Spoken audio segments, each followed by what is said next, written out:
All right, y'all, the early reviews of the Michael movie is out and they look to be good, but there was a little drama behind the scenes. So let's unpack everything. Cue the intro. I'm laughing, but it's a laugh of impatience. Show the movie. All right, so the Michael movie apparently is doing good. The reviews were great. They just had their Berlin movie premiere and everything looked good. As far as the reviews, I was seeing a lot of great compliments on the movie. I saw some people saying there might have been some issues with the pacing, but other than that, it was a great movie and Jafar did amazing. And I'm seeing some people say that Colman Domingo was like the early pick or whatever for the supporting actor Oscar award. Now, honestly, those are all good things to hear, but I want to let y'all know to take everything with a grain of salt. Now, I'm not saying that their reviews are going to be invalid because essentially everybody who attended the premiere were already heavy Michael Jackson fans, and there are going to be a lot of people who watch the movie who are heavy Michael Jackson fans. So even if you get a movie where it's kind of like boo-boo, trash, they're going to love it because it's Michael Jackson. The most notable Jackson documentary is the Jackson 5 the show. It's like Jackson American Dream or something like that. That's the one I watched with my nana when I was younger, and that's the one I like kind of, not gonna say grew up on because it came out before I was born, but it's the one that I followed to understand like Jackson 5 and then Michael Jackson's like early beginnings. This movie is looking like they're gonna do his early beginnings and then like how he becomes to who he is and then get into the bad era. I think the thing with this one and why it's gonna be so good is because it's gonna be the first time we actually get a Michael biopic. Again, the Jackson show was a show about all of them. And because Michael was the lead singer, obviously took a lot of that shine. But the show as a whole was about everybody. So now that we have a Michael movie with just him, we'll get more about him. And I'm hoping to get more about his interpersonal issues and some of the things he struggled with. Because on the outside, we always see the glitz and glamour and a dude who was probably one of the most popular humans on the planet ever. And seeing how cool he looked, but we don't see like the deeper stuff of what he battled and what he went through. So I'm hoping that's kind of where we lean for that. But yeah, those are the good things. And I'm very happy. Me and my girlfriend, we got our tickets to see it on the 23rd. We're gonna see it in Dolby. So it's gonna be nice. It's gonna be a great experience. Now, as far as the drama, there was some early drama and it kind of got maxed up by the Berlin premiere. But there was some early drama as far as the full Billie Jean clip that they released for Michael. And as the marketing as a whole, some people were saying like, yo, the marketing was bad, you know, they're just showing the same trailer over and over.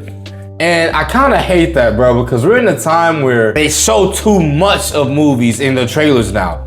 So now, because that's become the norm, people make it seem like we're supposed to know the whole plot of the movie before going in. For a movie like Michael Jackson, where we kind of know what he represents and like who he is, we don't need 100 different trailers in every different parts of the movie. We just need to see him doing cool stuff in his dances, and that's all we need.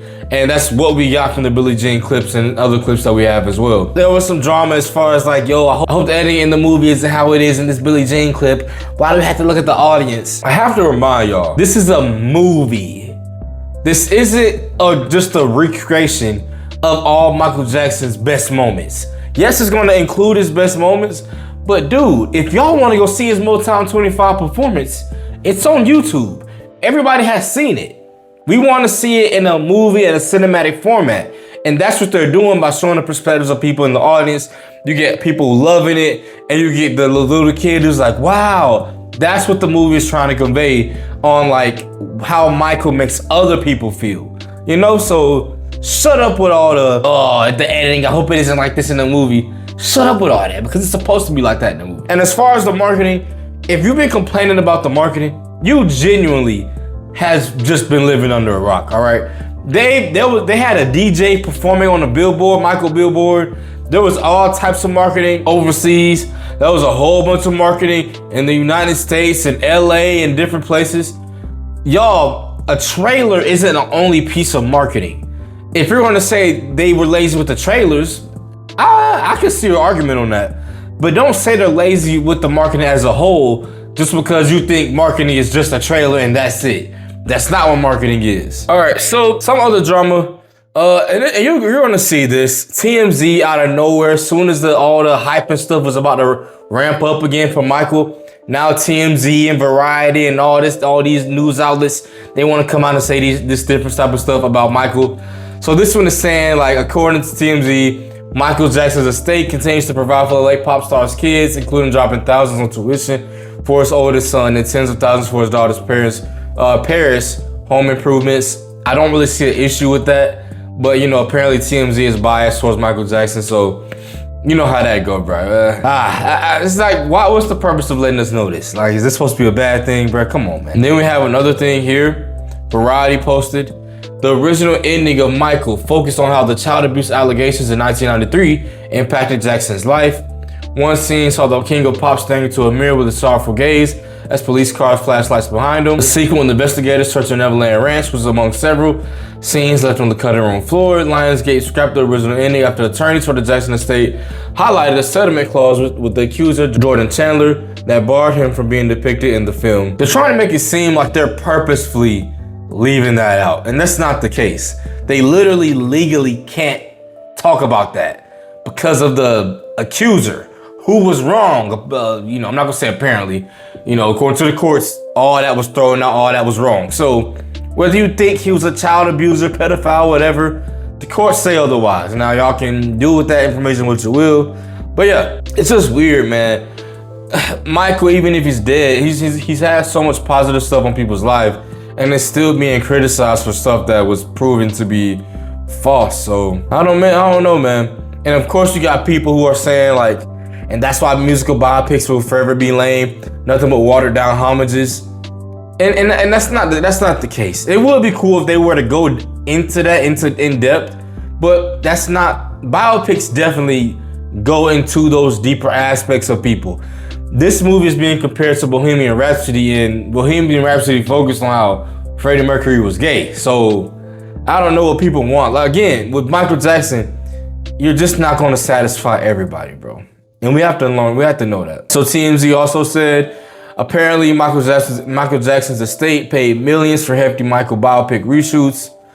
Again, they're reporting this, but this is normal for almost any movie, so whatever. And then there was a claim with Paris. Apparently, she didn't want to show up to the premiere, saying that this is not how Michael was. They're kind of whitewashing him.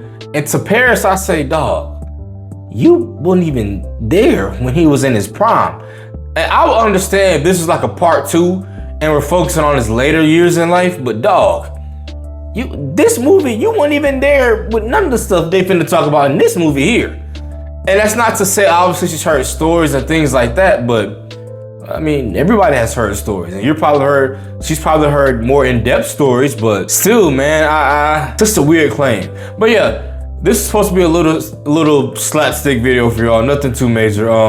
What do y'all think about Michael? What do y'all think about the reviews? Are y'all interested in the movie? Are y'all ready to see the movie? I am definitely ready, and it's my most anticipated movie for this year. But yeah, y'all, if you love the video, like the video. If you don't love the video, so like the video on my road to 600 subscribers. I appreciate if you love my content, share my content. Without further ado, I'm out. Peace. No, I do not panic. So I learned it.